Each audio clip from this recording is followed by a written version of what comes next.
স্বাদই যদি জায়েজ না হয় তাহলে পরে লিজিটিমেট হয়ে যাবে না বাকিটা? কেউ বলেও নাই, সম্মতও হয় নাই, আলোচনাও হয় নাই। তো সেই জন্যই আমি রাষ্ট্রপতিকে জিজ্ঞেস করছিলাম, মাননীয় রাষ্ট্রপতি, এই আদেশকে আপনি জারি করতে পারেন? তার উপর অনেকে ট্রল করেছে, তিনি বলেছেন যে আমি তো পারি না, আমাকে পারাচ্ছে। সেই জন্য অনেক ট্রল হয়েছে তো তাই তিনি বলেছেন বিএনপি জুলাই সনদ থেকে সরে গিয়েছে।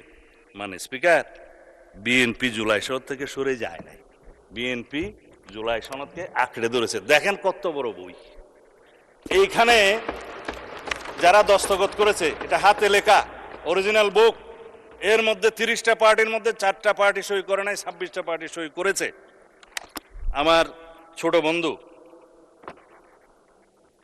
এই নাহিদ সাহেবরা সই করেছেন 16/2/2026 সালে।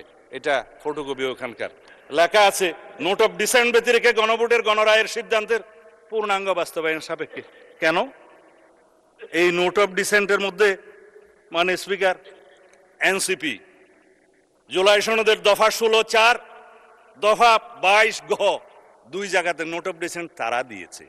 এখন যারা নোট অফ ডিসেন্ট দিয়েছে তারা তো স্বীকৃতি দিলই যে নোট অফ ডিসেন্ট দেওয়া জায়েজ। আবার সই যখন করছে তখন বলল যে নোট অফ ডিসেন্ট ব্যতি রেখে গণভোট। সরে কারা গেল? মানে স্পিকার, দালালিকভাবে বললাম, আপনারা সরে গিয়েছেন, আমরা সরে যাইনি। এখন গণরায়, গণভোট, জুলাই আদেশ, জুলাই জাতীয় সনদ, এগুলোর বিষয়ে আমি অনেকবার ভাষণ দিয়েছি, এখানে, ঘরে, বাইরে, সংসদের বাইরে। হয়তো আমার দুর্ভাগ্য বোঝাতে পারিনি, কিন্তু জুলাই আদেশ এবং জুলাই সনদ, এই বিভ্রান্তি চিরতরে মিটে যাক। যে আদেশটা হয়েছে সেই আদেশটা হচ্ছে, এটা যদি আমাদের অনেক বন্ধুরা এখানে মাহমুদুল ইসলামের কনস্টিটিউশনাল লটা নিয়ে আসেন, ব্যারিস্টার সাহেবরা, খুলে দেখবেন 499 পৃষ্ঠায় লেজিসলেচার সেকশনে কাকে বলা হয়েছে কালারেবল লেজিসলেশন এবং ফ্রড অন দি কনস্টিটিউশন। কিভাবে পার্লামেন্টের যেটা এখতিয়ার নাই, ডাইরেক্টলি অর ইনডাইরেক্টলি, পার্লামেন্ট যদি সেরকম কোনো লেজিসলেশন করে সেটা হবে colourable legislation and fraud on the constitution. অনেক ব্যারিস্টাররা আছে, দেখতে পারেন কোন 3rd এডিশনে বোধহয় 490 পেজ কনস্টিটিউশনাল ল, মাহমুদুল ইসলাম, খুলে দেখুন তারা কিভাবে ইন্টারপ্রিট করেছে। এটাকে বাইবেল বলা হয় কনস্টিটিউশনের, সুপ্রিম কোর্ট মানে। আমি অবশ্য বাইবেল শব্দটা এখানে বলতে চাচ্ছি না।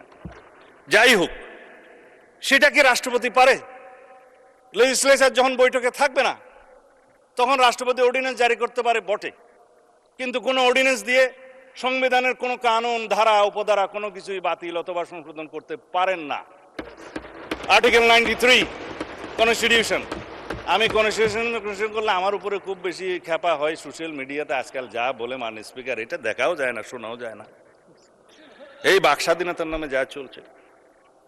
তিনি একটা অর্ডার করলেন, এই যে আমাদের আজকে অর্থমন্ত্রী সাহেব সেটা বলেছেন, আইনমন্ত্রী সাহেবের সমর্থন নিয়ে বলেছে যে তফসিলে, প্রথম তফসিলে সেটা বলা আছে 17 সাবসেকশন 3-তে, পরে পারাতে বলা আছে যে 7th of April 1973 পরে কোনো অর্ডার ইস্যু করার কোনো এখতিয়ার রাষ্ট্রপতির রইল না। অর্ডারই যেটা না, ভয়েড ইন ইস্যু, সেই অর্ডারের উপরে কথা বলছে মানে স্পিকার আমাদের বিরোধী দলীয় সদস্যরা। জনাব নাহিদ সাহেবকে আবারও ধন্যবাদ জানাই যে বলেছে রাষ্ট্রপতি অর্ডার দিতে পারে না, রেকর্ডে আছে। মানে এরপরে তিনি বলছেন যেহেতু এর উপর একটা গণভোট হয়েছে, মানে স্পিকার, স্বাদই যদি জায়েজ না হয় তাহলে পরে লিজিটিমেট হয়ে যাবে না বাকিটা? এটা হচ্ছে মোটামুটি কথা। এখন বলছে গণভোট হওয়ার কথা। হ্যাঁ, আমাদের মাননীয় সংসদ সদস্য জুনায়েদ সাহেব, আরো অনেকে এখানে যারা ঐকমত্য কমিশনের মধ্যে, জাতীয় ঐকমত্য কমিশনের মধ্যে কাজ করেছেন, সদস্য ছিলেন, বিভিন্ন পার্টিকে প্রতিনিধিত্ব করেছেন, ছিলেন, শাহাদত সাহেব, সেলিম সাহেব আছেন, আমাদের মাননীয় সদস্য তাহের সাহেব আছেন, আরো অনেকে আছেন। গণভোট হওয়ার কথা প্রস্তাব তো আমিই করেছিলাম বিএনপির পক্ষে। কিসের উপরে করেছিলাম? জুলাই জাতীয় সনদের যখন আপনারা আইনগত ভিত্তি চাচ্ছেন যে এটার একটা আইনগত ভিত্তি রচনা করার দরকার, আমরা বললাম যে ঠিক আছে, সার্বভৌম জনগণের কাছে যাই, তারা এই জুলাই সনদের পক্ষে আছে কিনা আমরা জেনে নেই। একটা রেফারেন্ডাম হতে পারে, রেফারেন্ডামের জন্য একটা অধ্যাদেশ হবে, হলো, সম্মত হলো। জুলাই জাতীয় সনদের উপরে গণভোট তো আমরা মানেই, মাননীয় স্পিকার। জনগণ ভোট দিয়েছে, আমার নেতারা বলেছে যে গণভোটের পক্ষে হ্যাঁ বলুন, বলেছে। কারণ এই জুলাই জাতীয় সনদ স্বাক্ষরিত হওয়ার পরে হঠাৎ করে একটা নাজিল করলো যে জুলাই জাতীয় সনদ উইদিন ব্র্যাকেট সংবিধান সংস্কার আদেশ নামে একটা জিনিস, না বাস্তবায়ন আদেশ 2025 11 নভেম্বর সম্ভবত, কোথায় গেল বইটা, যাই হোক। এখন হ্যাঁ, এইটা হচ্ছে 13 নভেম্বর 2025। এইটা নাজিল হলো মাননীয় স্পিকার, কেউ বলেও নাই, সম্মতও হয় নাই, আলোচনাও হয় নাই। তো সেই জন্যই আমি রাষ্ট্রপতিকে জিজ্ঞেস করছিলাম, মাননীয় রাষ্ট্রপতি এই আদেশকে আপনি জারি করতে পারেন? তার উপর অনেকে ট্রল করেছে, তিনি বলেছেন যে আমি তো পারি না, আমাকে পারাচ্ছে। সেই জন্য অনেক ট্রল হয়েছে তো তাই। এখন কথা হলো, যিনি ইস্যু করতেন তিনি কেন ইস্যু করলেন, সেই প্রশ্ন তাকে করেছি। এবং এই আদেশের পরে যেই গণভোট অধ্যাদেশটা দেয়া হলো, সেই গণভোট অধ্যাদেশ, আমরা তো গণভোটের জন্য অধ্যাদেশটা মানি, কিন্তু গণভোটের অধ্যাদেশের মধ্যে কি কখনো মানে স্পিকার এই রকম তফসিল দিতে পারে জুলাই জাতীয় সনদের? এই 48টা তফসিল এখানে দেয়া আছে, দিয়ে নোট অফ ডিসেন্টের কোনো পোর্শন এখানে রাখা হয় নাই। It is also a fraudulent ordinance, যে 30টা প্রভিশন আউট অফ 48। এখানে বলা হচ্ছে মানে স্পিকার 4টা প্রশ্ন দেয়া হলো, সেই প্রশ্নগুলো 3 নম্বর সেকশনে আছে। সেই প্রশ্নগুলোর মধ্যে 3.5টা জুলাই সনদের সাথে সামঞ্জস্য আছে, আধাটা প্রশ্ন নাই।